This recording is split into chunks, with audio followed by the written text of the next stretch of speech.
I am consulted from time to time by the British Army tankers, and I was briefed in on the problems with handing over the armour, and which I, in any event, spotted.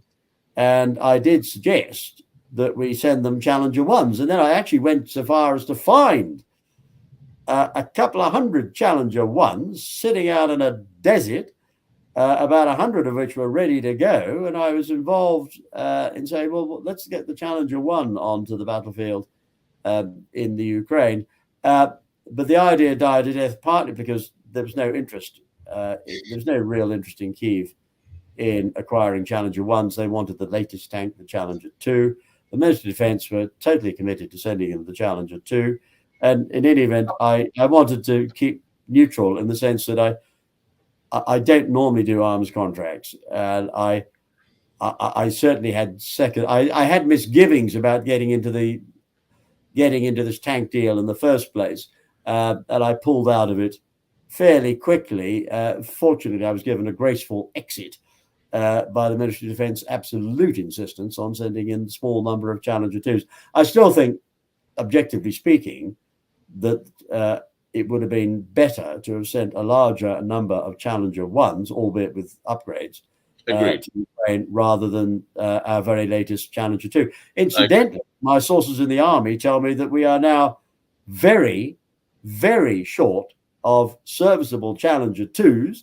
Our defence budget in England, our British defence budget, is stupidly low. That's because it's set by stupid people, not least in the Treasury.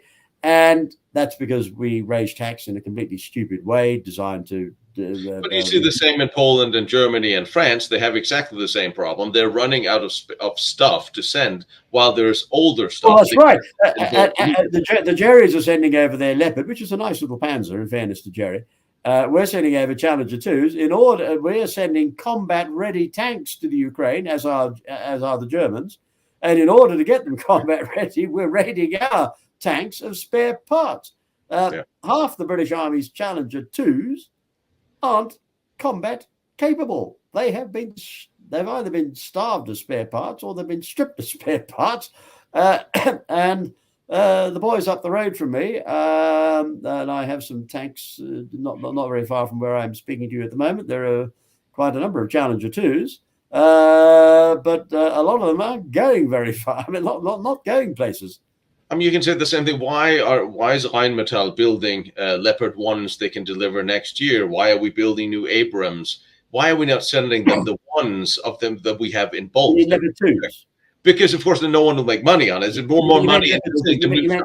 You meant when you said Leopard 1, you meant Leopard 2? No, Leopard 1s. Why are we not selling the old Leopards? I see. I think the Ukrainians would rather have 100 Leopards and 100 Challengers than they would have 10 or 20 Abrams. The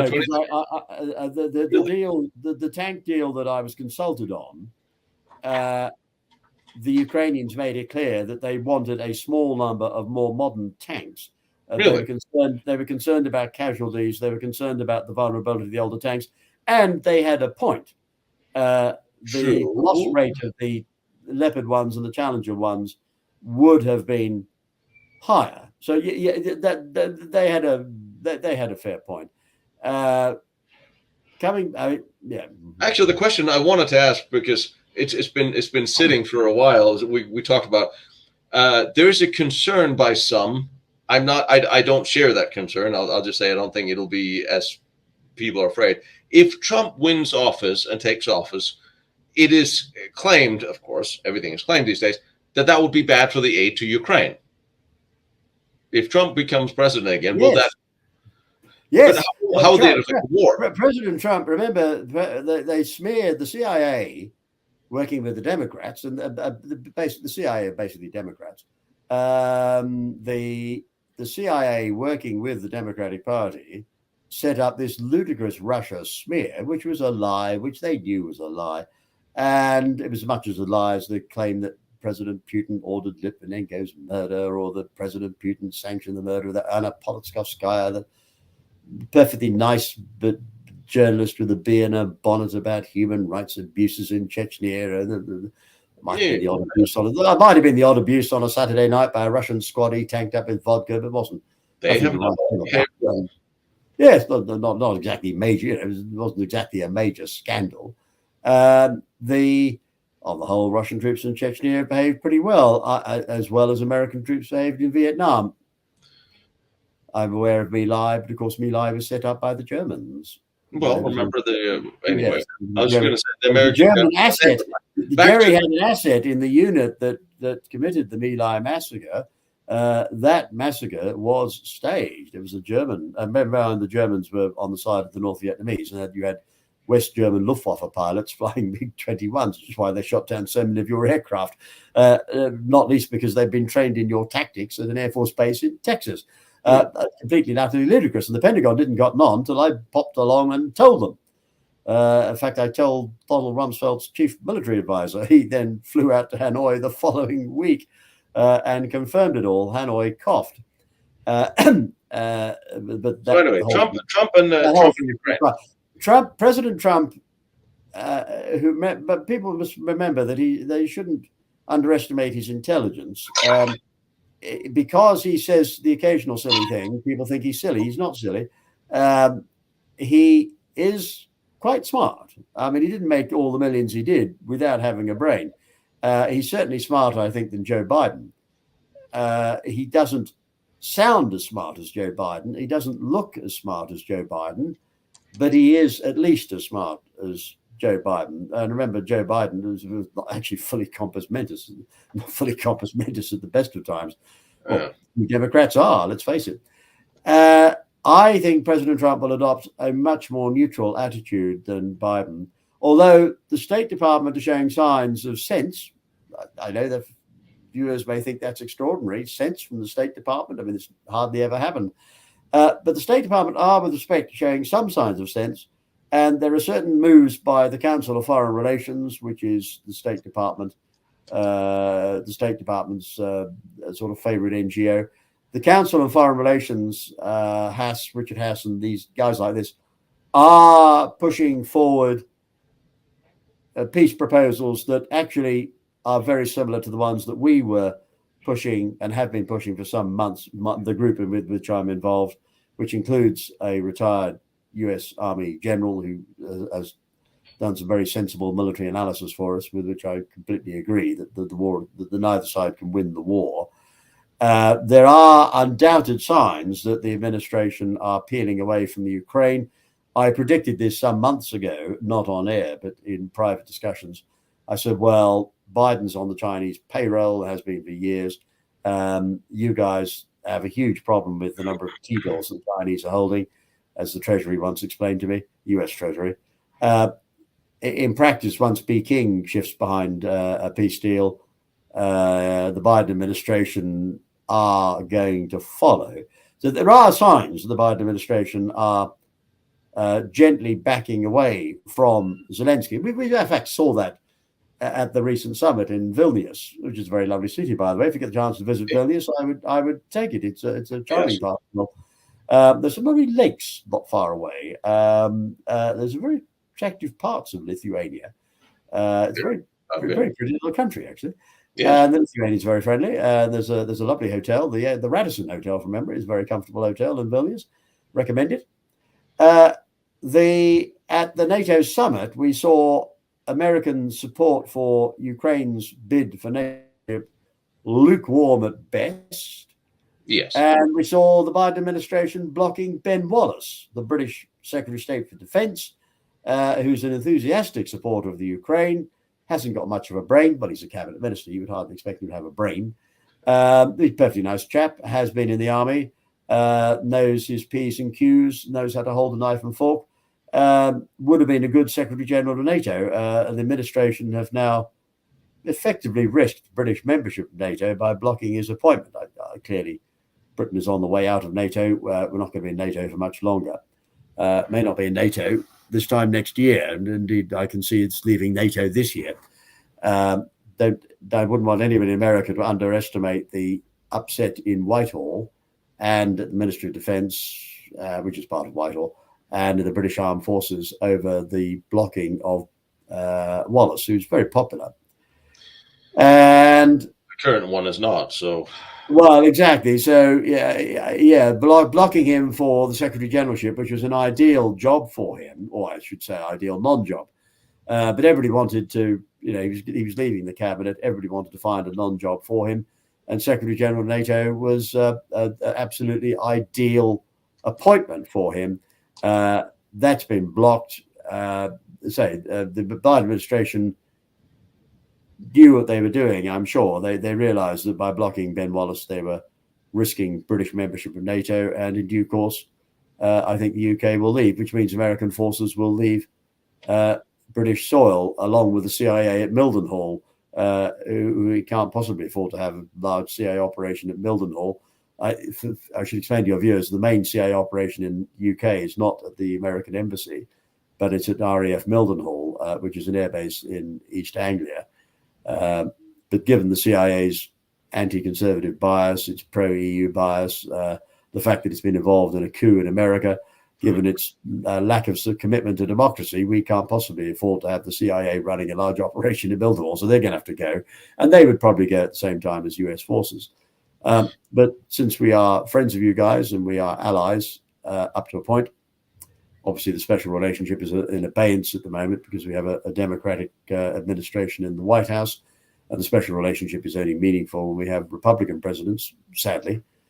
That's been the case since the last Democrat who was pro-British was President Kennedy. And of course, the Germans then shot him. The one thing I will say is that we're very fond of America's armed forces. It's nothing personal, and there will be some tremendous parties.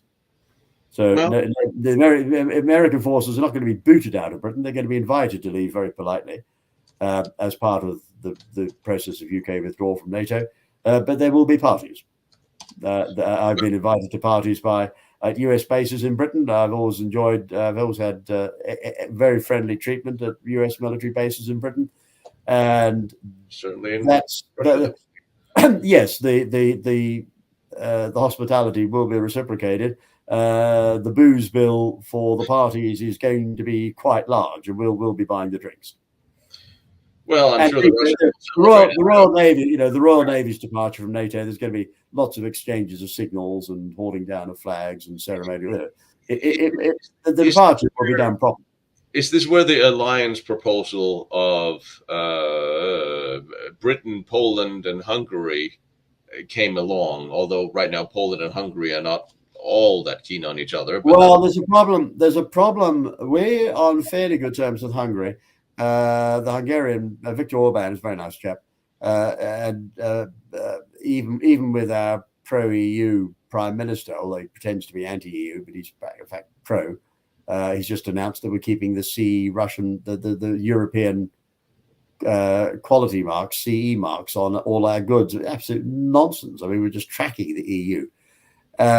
Viktor Orban, the new British government, and I think we're going to see a new government fairly shortly, is likely to be well disposed towards Viktor Orban, and I can see Anglo-Hungarian relations significantly improving. Anglo-Polish relations, I think, are going to take a dive. The current PM is very well disposed towards the Poles, partly because of Ukraine. The next British government is likely to be much less sympathetic to Zelensky, much more sympathetic to President Putin and Russia. There's huge anxiety in London over World War III. We've got the Wagner group running around saying, let's invade Poland, which was probably the silliest idea since Adolf Hitler said, let's invade Poland. But, people are now talking about invading Poland.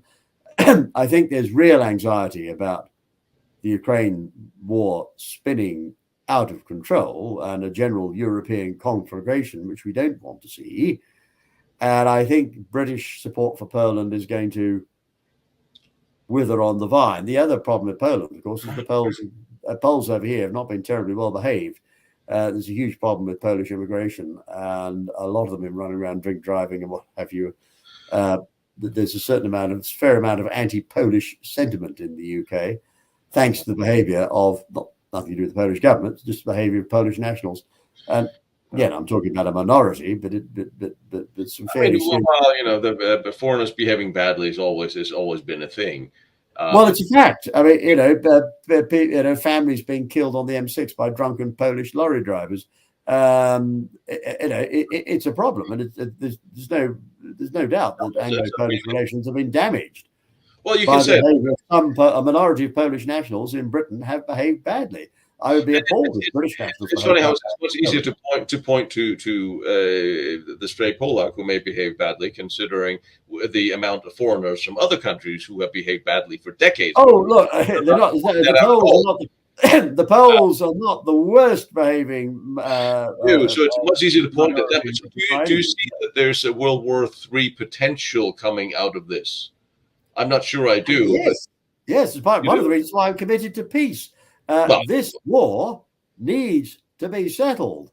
This war has the potential for spinning out of control. And sensible people on both sides of the fence need to get their heads together and need to we need a peace deal. Do we have you talked earlier about Zelensky. In the interest of peace, I'm more than happy for Zelensky to be offered an exit. I think I'd be much happier with that than the Russians whacking him, although the Russians, they're going to catch up with him sooner or later. The Russians are quite good at communications intercepts, and he can't keep his communications quiet. At some point, the Russians are going to get advance notice of where he's going to be. I think I'd much prefer to see Zelensky offered a graceful exit, which may include a pension and asylum in the West. It might be Britain, might be America, might be Poland, wherever. I think a package for Zelensky makes sense, because at the moment Zelensky is an obstacle to peace, and therefore we need him out of the way. Now, we can't whack him. The Russians are trying to whack him, but they can't whack him. We don't want to whack him. They can't whack him. So whacking him is off the agenda. So offer the guy a deal. He's sort of in a tough spot right now. CIA money. So if he's prepared to take money from the CIA, there's no particular reason why he shouldn't take money from MI6. But doesn't Putin also need an off-ramp out of this war that will leave him in a face-saving grace back home? Because he also does have public opinion to face to some extent. Look at what happened recently. Yes, I mean, President Putin has made public, again, our discussions about a peace deal predated President Putin's support for a peace deal. But I think President Putin's public statements are prompted by his awareness that this very high-powered group in the West was discussing peace. President Putin has made it quite clear that he's in favor of a peace deal. The outline of the deal is fairly clear. He's been quite transparent about that. And yes, I'm sure President Putin would like to end sanctions. I'm sure he'd like to concentrate on the Russian economy, on domestic affairs. The war, to some extent, is a distraction. And yes, there's a period of rebuilding that will be needed in the Russian armed forces. So from President Putin's point of view, I think a peace deal would be welcome. But he's not under the same pressure that Zelensky is. He's fighting an essentially defensive war at the moment. Zelensky is taking far more casualties than Putin is, because Zelensky is on the offensive. Offensives usually do, but I think that the Ukrainian offense is a very careful offense. It's not a mass head over heels through minefield defense. They're taking it step by step from the looks of it. The Bundeswehr haven't been entirely complimentary. Yes, I agree. It's been a fairly small-scale offensive. The Bundeswehr analysts, and I actually respectfully agree with them, are saying, well, it's actually been, an offensive has to be an offensive. It has to have some mass. And the Ukrainian offensive, so far, has lacked mass. But you make a serious point about the minefields. Yes, this is one of the problems the Ukrainians have. The Russians understand mining. They're very good at mining. And the Russian positions are protected by and large by minefields and attacking across minefields. Now, we have been supplying the Ukrainians with some very good mine clearing kit, but again, we're running out of the mine. We're running out of it. So what happens when the smart mine clearance kit, you're back to the old the old flail tanks. Yes. Yeah, exactly. Invented the flail tank, for viewers who are not military literate. Yeah. I appreciate that your audience is more sophisticated than CNN's, but not all of your viewers will understand what a flail tank is. The flail tank was invented by a great character called Major General Hobart in World War II. That's right. It was designed basically for D-Day, and it essentially consists of chains that are a revolving drum with chains, and you're whacking the ground in front of your tank with chains, and you're setting off. The idea is to deliberately set the mines off. Since your tank clearance team is safely ensconced inside a tank, the risk to them is quite low because the mines are exploding not under the tank, which can be problematic. If you're in a tank, you don't want a mine exploding under your tank. But the idea of the flail tank is to explode the mines in front of the tank. And most tanks are more heavily armored to the front than the rear. In fact, all tanks are more heavily armored at the front. And the shrapnel from the exploding mine therefore goes against the strongest point of the tank. We actually lost very few flail tanks in World War II. They were called Hobart's Funnies. He was a great character, was old Major General Hobart. He was unfairly and uncruelly mocked by some of his colleagues in the British Army. That's because he had a brain and he used it. Yes. And as I know to my cost, if you have a brain and you use it, I mean, it's okay having a brain, but when you start using your brain, then problems can arise because the bad guys don't. The last thing the bad guys want is a smart opponent. It's interesting because you see all mine clearance vehicles that the T-55 have a very interesting rocket system. I actually did a yes, that's another way. Again, similar principle. And there's a lot of different mine clearing things. The problem with all of them is they're very large and they're very cumbersome and they're very target rich opportunities. When you clear, they are vulnerable. And one thing you can't. Hobart understood what he was doing. Our flail tanks at Normandy operated with air superiority. In fact, we had air supremacy over the Normandy beaches. Very true, yes. The Luftwaffe were nowhere to be seen. And we had better aircraft than the Luftwaffe by 1944. We had better aircraft than the Luftwaffe in 1940, which is why we won the Battle of Britain. And our flail tanks were able to operate in a secure environment with air supremacy. The Ukrainians don't have air superiority, let alone air supremacy. And a lot of their mine clearance kit is going to get whacked. In fact, I suspect a lot of it already has been whacked, presenting Ukrainian commanders with a major problem. And I think that's why they're moving relatively slowly on that. For that reason, because they know I think they're probably right to move slowly in the sense that they probably haven't got many options. Yes. I don't think the offensive mass concept that the Bundeswehr were arguing for is actually achievable. True. I think for there to be a proper offensive with the sort of mass that might achieve a breakthrough, you'd have to bring in the Poles and possibly the Germans and the Lithuanians and God knows who else, and then you're into World War III territory. Then you've got NATO engaged in actual combat operations. They are actually better off holding than making an unsustainable advance, from my perspective. You're better off holding, having the Russians bang their heads against their front line than trying to losing more than you can.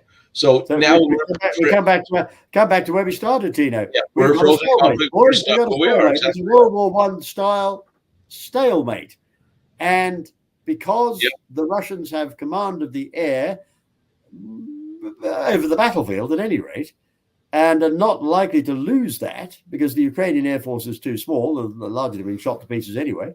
Then the way the stalemate was broken in World War I through brilliant offensives masterminded by Marshal Foch and also, in fairness, by our own commanders, that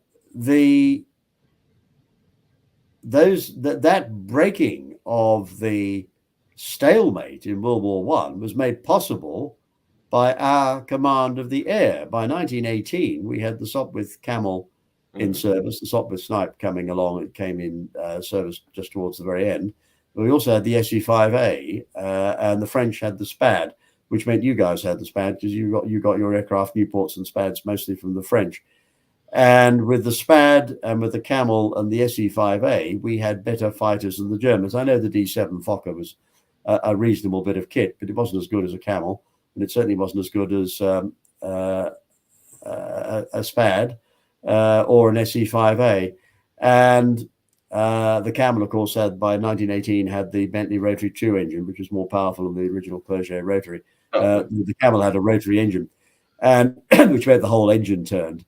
The crankshaft was fixed, basically, but was fixed. So we had better aircraft than the Germans. We had better pilot training. We had more fuel, which was a problem for the Germans because they had problems training their pilots. We hadn't sustained quite as heavy losses as the Germans had in 1917. And we had something very close to command of the air. Indeed, by the end of the war, we had command of the air over the Western Front.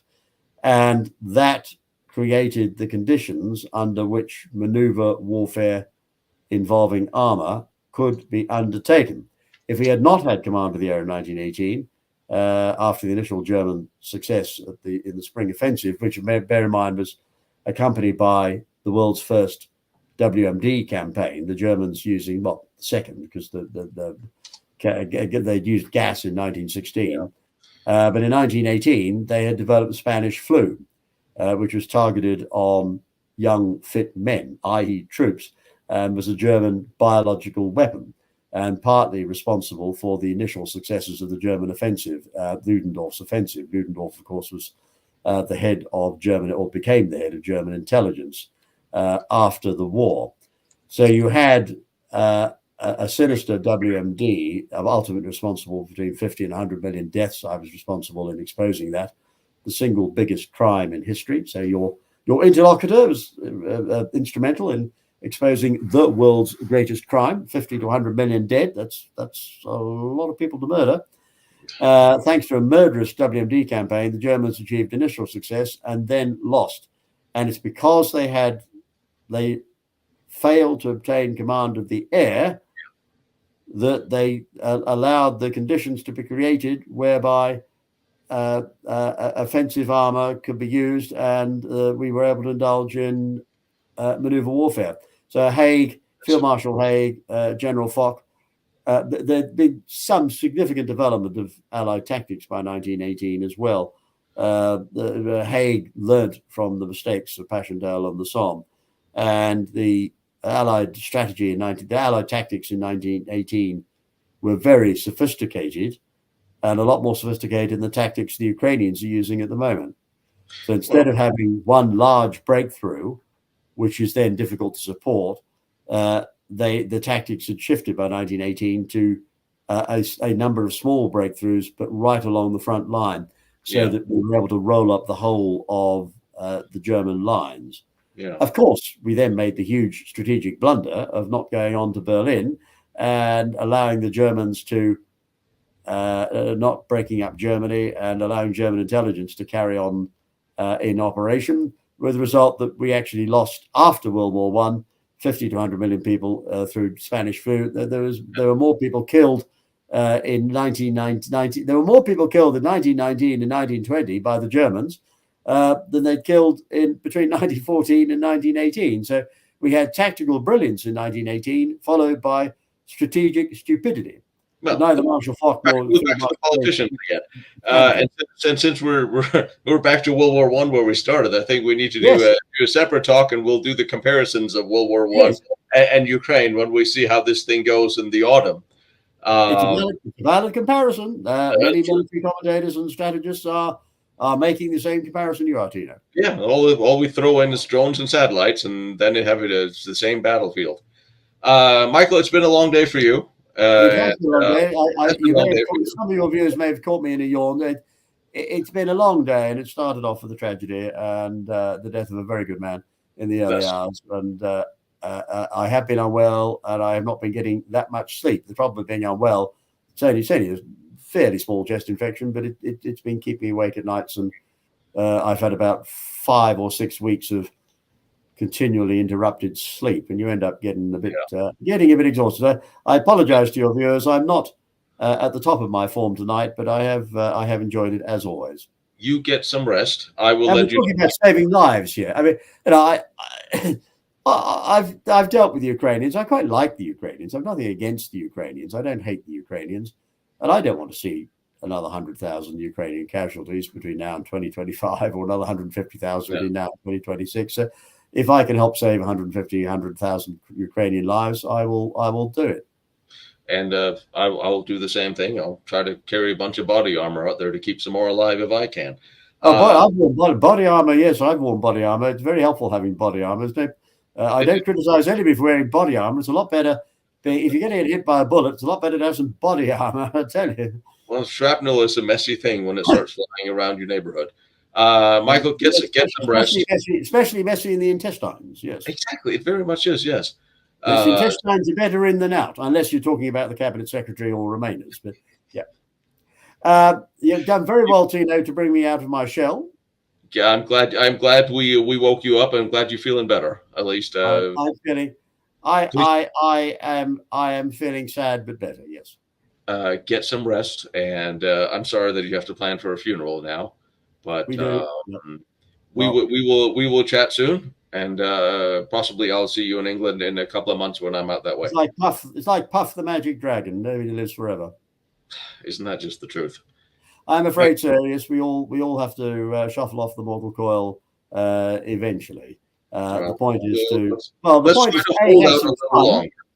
have some fun. Have some fun while you're on the earth. Have some fun, because you only get one life. And have some fun. But also try and live a good life. And if you live a life dedicated to the service of others, and if you save some lives along the way, your life will have been worthwhile. So have some fun, and do something worthwhile with your life. No kidding. And then when you die, when it comes to an end, then it doesn't feel half so bad. I pity the bad guys, because when they live useless lives, dedicated to causing death and misery, then their own lives come to an end, and they probably wonder, what the hell has it all been for? Bad guys tend to have bad deaths. Trust me, if you're a good guy, you'll die well. It is the sum of your stories, not your bank book, on the very last day, isn't it? Correct. You take care just as well, because the Germans have been jumping all over my livelihood for 40 years. I can't even get a speak. I can't even book a speaking appointment. I'm quite able to speak. Done reasonably well this evening. But I could. Nobody's going to book me for a speaking event and pay me a reasonable fee. We will next time. We will talk more about hope or lack of hope for the Germans and the rest of them. But we'll take that one next time. Yeah. Get some rest, Michael, and I will see you soon. And I will talk to you. I'll let you know what happens on the stone thing. Okay. Good night. Good night.